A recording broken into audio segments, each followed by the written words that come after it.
imagine that you have a yodel, a break, just at the end of Li, Bali, Bali, Bali. You keep it strong when you go to Li, and then at the end of Li, you let go. Bali.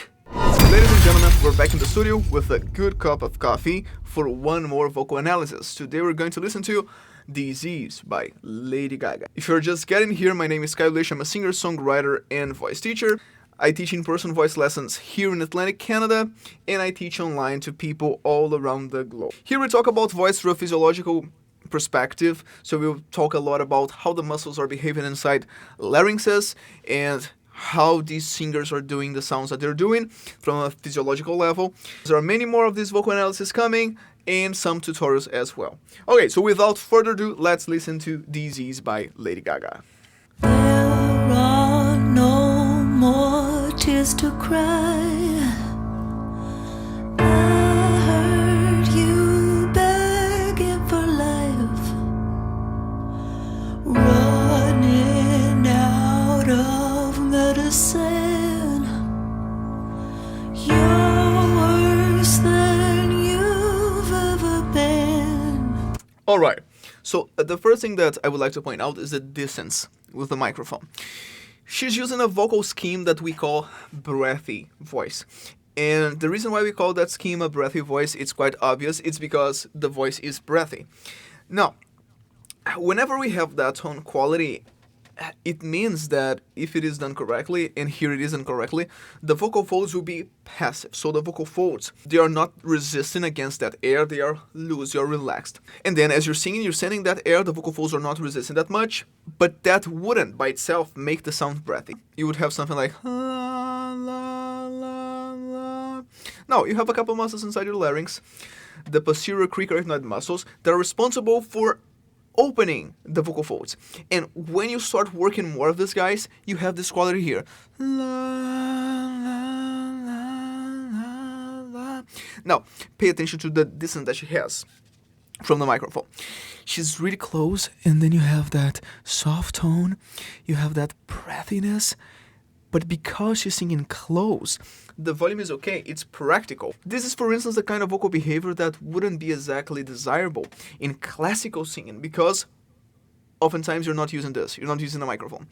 And this is a kind of vocal behavior that shouldn't be loud. If you're doing something like that loud or applying too much compression, that might definitely hurt you. So the only reason why this kind of vocal maneuvers that we use in contemporary singing and pop singing is correct and it's healthy, it's because we use a microphone, so we don't need to make the sound loud. We can make it really soft, vocal folds passive, adding a bit of that breathiness. We are not sending a lot of air, we are letting the air go because we let our vocal folds loose, and we are using those muscles to open the vocal folds so that the air comes out and we have that breathiness, but we are not sending a lot of air to make the vocal folds contract to defend themselves. So again, healthy because we don't have a lot of volume.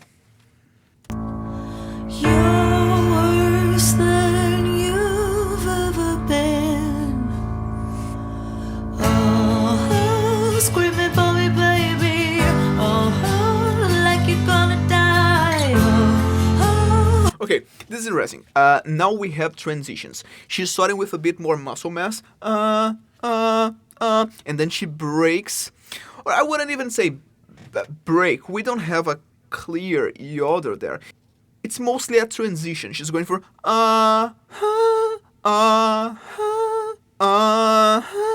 If we really want to make that break appear, then we would call it a yodel. I would maybe say that some of those were yodels, some of those were not, but that's a transition. She's starting active and then she goes into passive with that breathy tone that would make the breathy voice that we discussed earlier. And again, this is the kind of singing that wouldn't be so practical weren't for the microphone. If you weren't using the microphone, those transitions, probably you would be able to hear the first part and then you break into and that would be too quiet. Now, with the microphone, you can make that so you can make your singing extremely expressive because of that. You can use all these different sounds, and if it's not hurting you, it's correct. All right, let's keep moving. Poison on the inside, I could be your antidote tonight. Oh, oh, screaming for me, baby. Oh, oh. And now we have that same thing happening, but now both of those are active. Oh, how, oh, how, oh, how. And then we have that strong tone. When we are singing, well, I told you guys about the breathy voice. When we are singing above the E4 and we are keeping the vocal folds active, that's something that in vocal anthropophysiology, and I told you guys that before in previous videos, anthropophysiology is the theoretical framework for my work as a teacher. So to summarize, it is a field of study in voice that takes into consideration physiology, the anthropological scenario, and inside vocal anthropophysiology we decided not to stick with those traditional names like chest voice or head voice because they don't really describe that well what's happening inside when it comes to physiology. So inside vocal anthropophysiology, when we have that strong tone, but it's up there, it's above the E4, we would call that a worn voice.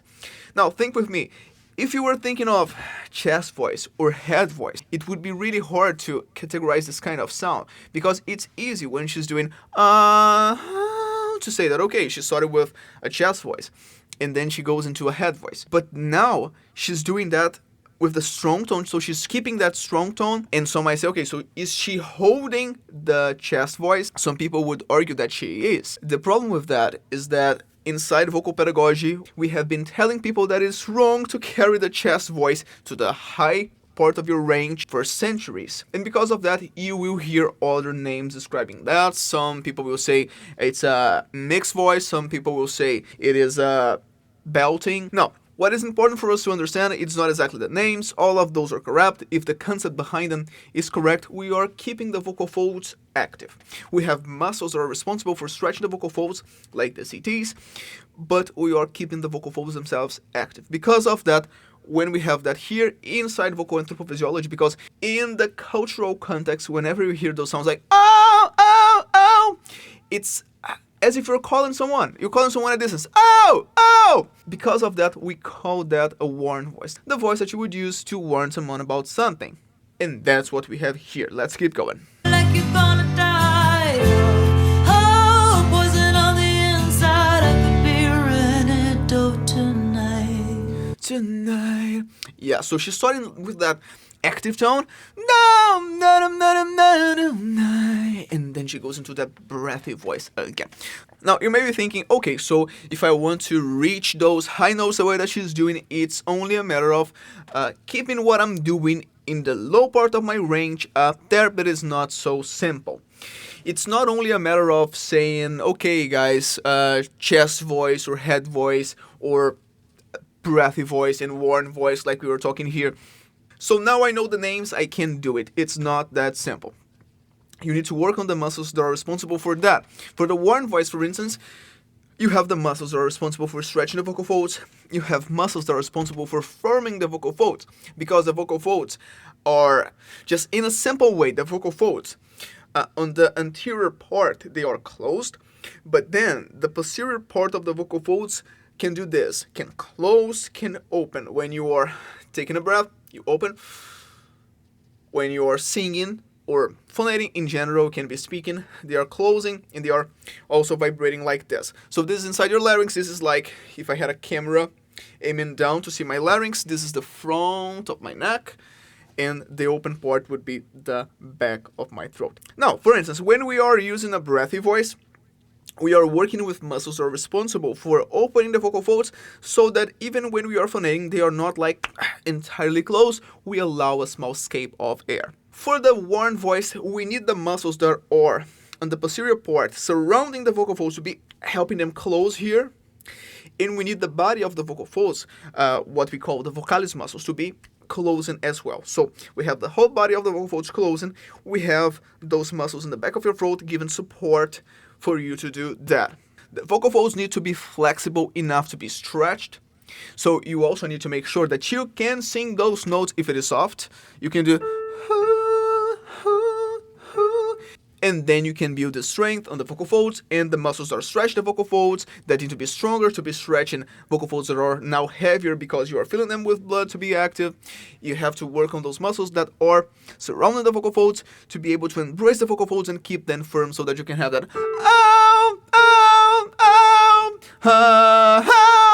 you have that sound. Point is, it's not impossible. If you think on physiology, if you work your muscles, you can do it. It's just not easy. If it was easy, you would see people doing that all the time. You would be doing that all the time. All your friends would be doing, all the singers would be doing, and that's not the case. It takes work, but it's feasible. Let's go. I could play the doctor, I can cure your disease. If you were a sinner, I could make you believe. The way that she's saying believe. I can cure your disease. If you were a sinner, I could make you believe. Because she was singing passive, I could make you, and then believe. We have that strong tone again, believe, and then we have that transition into passive again. Sinner, I could make you believe. Oh yeah. I could make you But the attack, but the attack is active. believe. Believe, Make you believe. believe, believe. Make you believe. Believe. Oh yeah, so what she's doing here, believe. Imagine that you have a yodel, a break, just at the end of Lee. Believe, believe, believe. You keep it strong when you go to Lee, and then at the end of Lee, you let go. Believe. And then you attack the V at the end. Believe, believe. At least that's what I'm hearing. You believe. Yeah. Believe, believe. Lay you down loud. Make you believe. Believe, believe. Make you believe. Yes, and then after the yodel we have some vibrato. Believe, believe, believe. Now, look at the amount of information, the amount of technique that we have here. When she starts, it's a worn voice. Believe, still a worn voice. Believe, and then a yodel. Believe, believe, believe. And then we have a worn voice again. Believe. And not only a worn voice, you have a bit of vibrato there. You believe. If, I would say, if, I would say 3 pauses. Believe, believe. Yeah, great. So, again, I guess that my point is, you don't have to do it exactly the way that she's doing here. Like, oh, I start with the worn voice, I have that break to make the yodel, then I sing with a worn voice again, but applying 3 pulses of vibrato. You don't need to do that. But if you want, you can. That's my point. If you want to do it the exact way that she's doing, you can. And what I always say to my students is try to start by analyzing what the singer that you like, or the singers that you like, that inspire you, what they are doing, try to learn those things, and then you play around. Because whenever you try to sing this the way that she's doing, you're getting those tools. You're learning how to sing with a worn voice, you're learning how to apply yodel, and you are learning how to apply vibrato. If you always sing the songs your way, probably you are not getting all that new information that you can later on put inside your toolbox of vocal technique and apply in other songs, organize them differently, sing the songs the way you want, because you now have a lot of tools that you can use to sing. Let's keep going. Lay you down loud. 1, 2, 3. Eyes roll back in ecstasy. I can smell your sickness. I can cure your disease. Ecstasy. I can smell your sickness. I can smell your sickness. I could smell your sickness. I could smell your sickness. So that's in Resi. We still have the breathy voice happening there. Lay you down loud. 1, 2, 3. Eyes roll back in ecstasy. That's active. That's active. I can smell your sickness. I can smell your sickness. that's still a breathy voice. And it's quite tricky to sing with a breathy voice up there. Whenever we go up to, well, next to that C5, the tendency is to close I. So it requires some skill to be able to open the vocal folds up there and be able to allow that breathiness.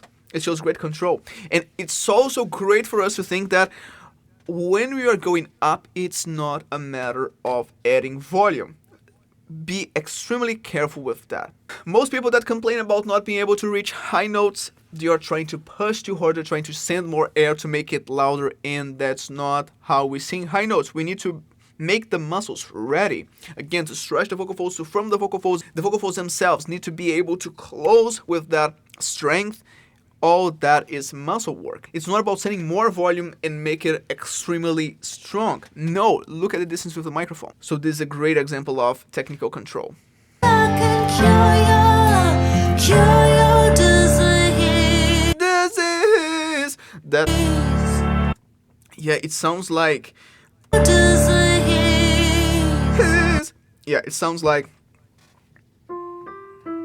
Yeah, that pattern of one voice, and then you have yodel, vibrato, this is his.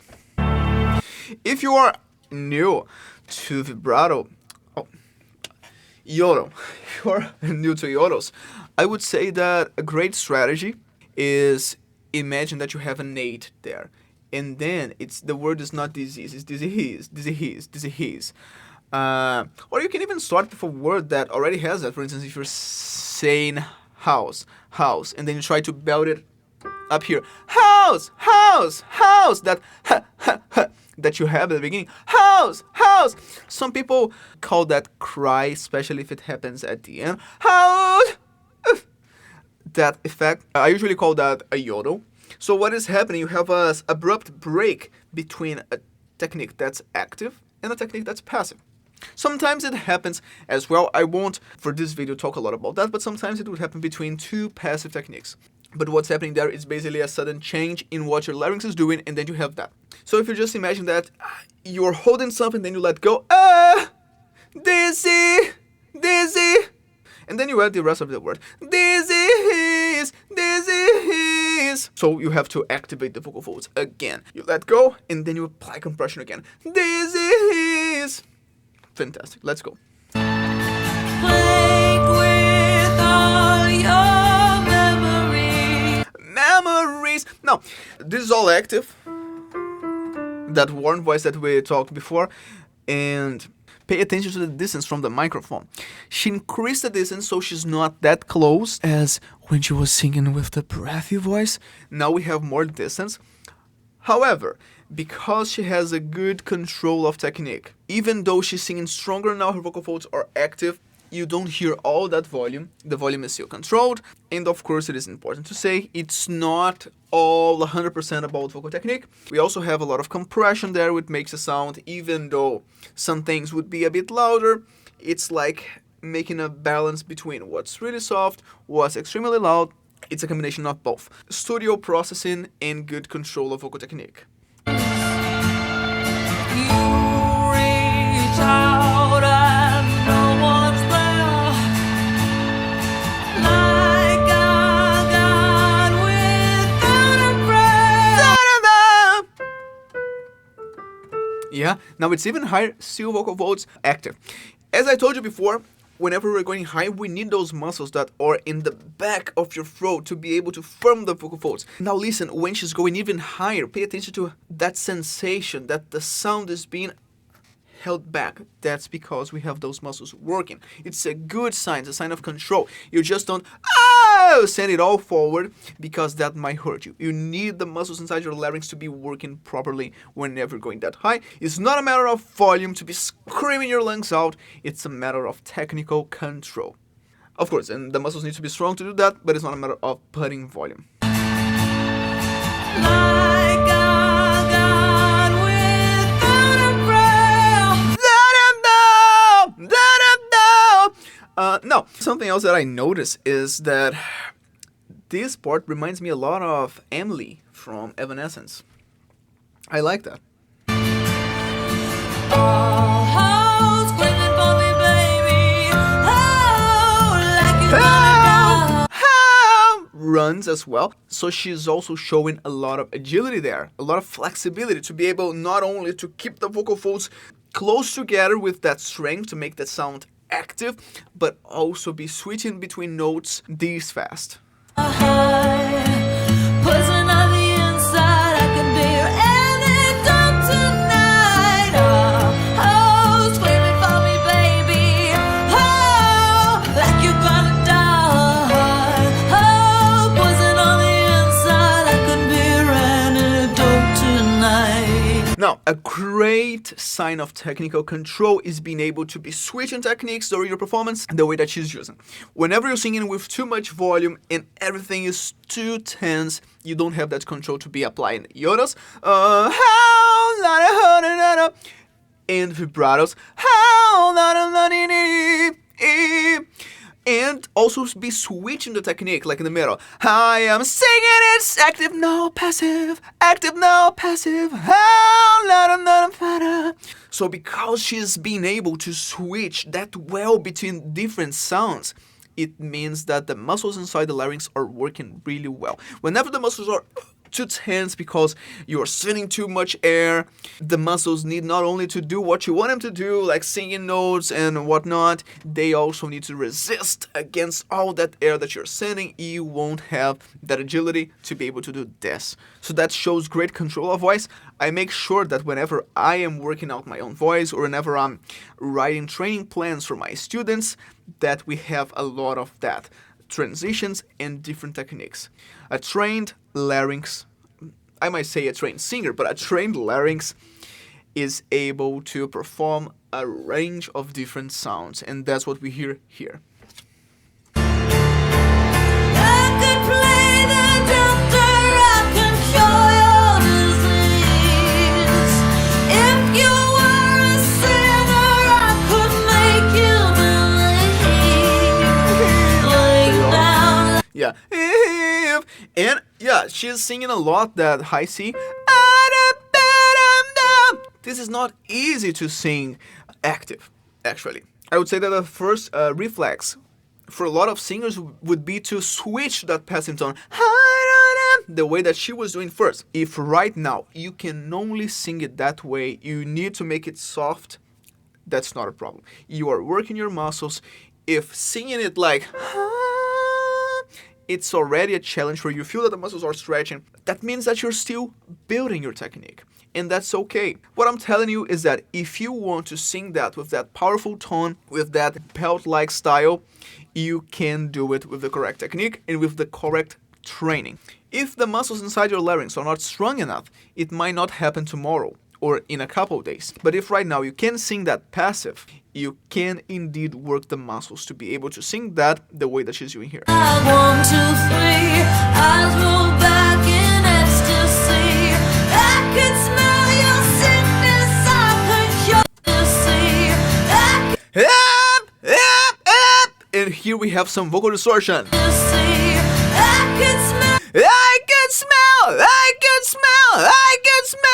Yeah. Yeah. This is a vocal distortion.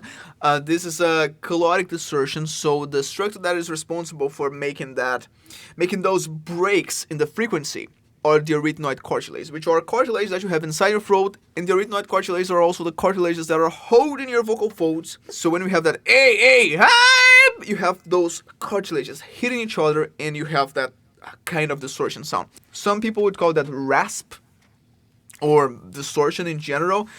Inside vocal anthropophysiology, this particular kind of vocal distortion, I would probably call a phaser creaky voice.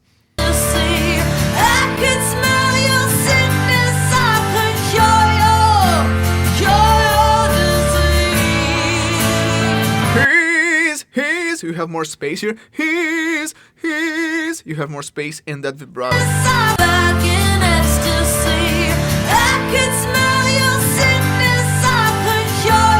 Yeah, so she's not holding the distortion a lot, but it is there.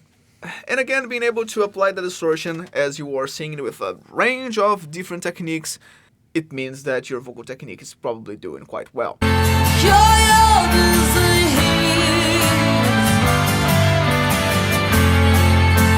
Oh, again. That's fantastic.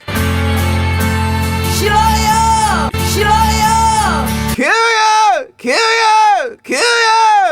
Bring me your desire, I can cure your disease. And again, the passive schemes. Desire, I can cure your disease. So, pay attention to the way that she's singing disease at the end. Disease. Now we don't have that breathy tone anymore. For most of the phrase, she's singing with the breathy tone, which we call breathy voice. But when we don't have that, but it's still passive, and you have that forward quality.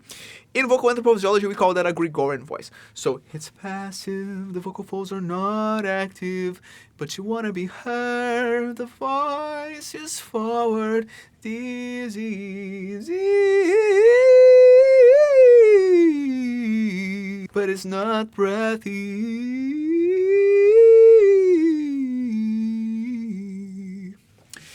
Yeah, a Gregorian voice. So we are hearing basically two different passive schemes, the Gregorian voice, hey, and the breathy voice, hey. Both of them happening here. And breathy again, his. If you were a sinner, I could make you believe. Again, that transition. I would say that for this case, it is a auto. I could make you believe. Yes, especially because it happens inside the same phrase, the same syllable. Bali. You believe. Like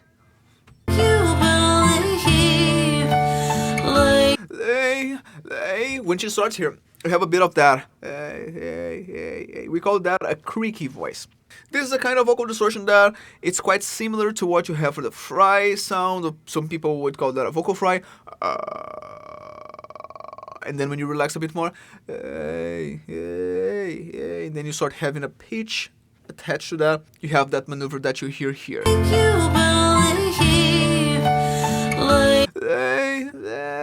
It's a kind of vocal distortion that you don't have a lot of volume. That's part of the reason why it's used mostly as a fade-in technique, so you start singing something with that and then you let go. It's not that anymore. Because if you want to carry the creaky voice, the whole phrase needs to be really soft. You cannot increase volume, otherwise you lose it. Now, if you want to sing with distortion, you want to hold the distortion that she was using before, which is also a glottic distortion. The creaky is also a glottic distortion. That one you can hold for a longer time. We'll talk more about that distortion in future videos. Let me know if you want to learn more about that kind of distortion, but we'll discuss that later. And also, if you like singers that apply that kind of distortion, that sing a lot with that kind of sound, let me know in the comments. Tell me songs that you feel that the singer is doing something like that so that we can analyze here next. Alright, let's keep going. I know all your secrets, I can cure. And we have again warm voice and probably more vibrato. Secrets, I can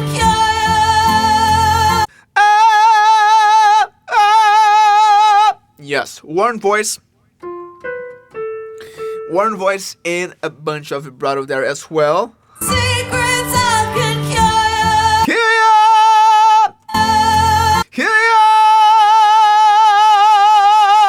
That's fantastic.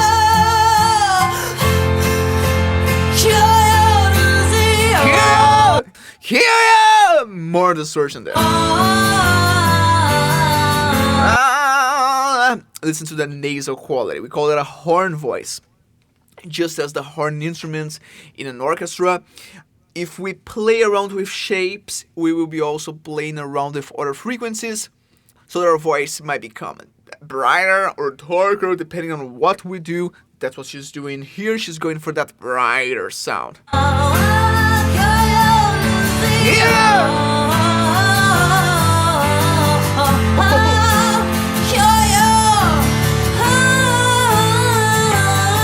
Oh, and she's playing around. Yes, she does a run.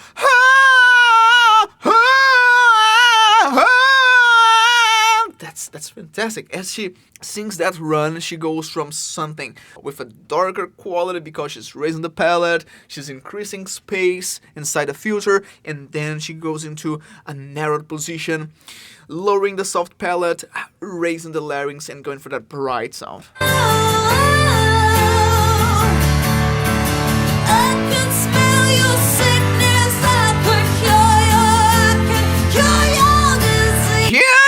She's using a lot of that actually. Yeah. More vibrato, more transitions between active and passive.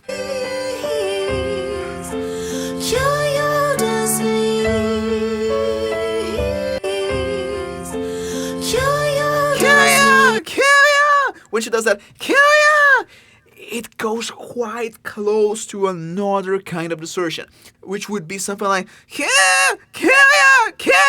Janis Joplin would use that a lot. We call that kind of distortion a howl voice. It is quite close. Listen.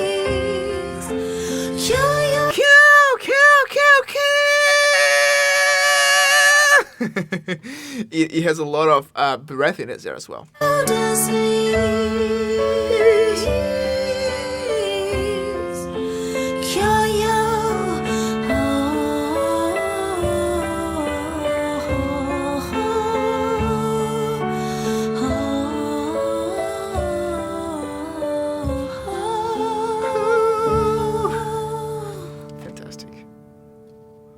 Okay, we heard a lot here. A lot. We talked about warm voice, about breathy voice, about glottic distortions. I would put those glottic distortions in the realm of either a phaser creaky or a snore phaser. We'll talk more about the difference between them and the kind of distortions, the kind of glottic distortions as well in the future.